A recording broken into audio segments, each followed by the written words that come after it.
Not bad. All right. All right. And as you can see, that's some fairly tightly rolled, thick stuff. Came off here because between the two cuts, there's no tape on that section. But as you can see, this is fairly densely rolled, very tight.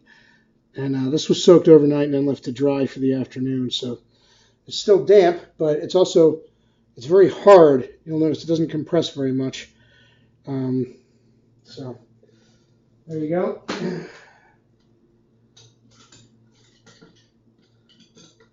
And that's the end there where that last cut went.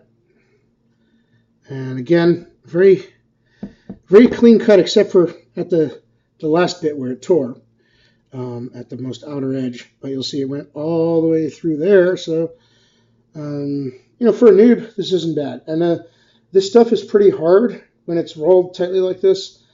And people say it's actually harder to cut than actual soaked tatami mats. I don't know about that. I've never had the pleasure of cutting tatami. Not with this and not with a longsword at the local HEMA club. But one of these days I will hopefully get the chance. It's just that tatami's expensive, newspaper's free. So, this is what I've been using. But it's not easy to cut through. There's a definite impact when you hit it. And I've been doing it for a while before I got where I could slice clean through more than just one at a time. You go chop, chop, chop. And a lot of times, your first one's a good cut, your second one's muffed, your third one goes like halfway through. To get it so I can do two or more where it actually cuts all the way through, instead of just cutting part way and just hanging there. It's taken a while, and it probably will take a lot longer. I've really only been using a sharp sword for like a week. So, I've been practicing longsword for, some months now. But one, this isn't a longsword. It's just a sharp sword that I could afford. And two, just because you've been practicing longsword, what does that entail?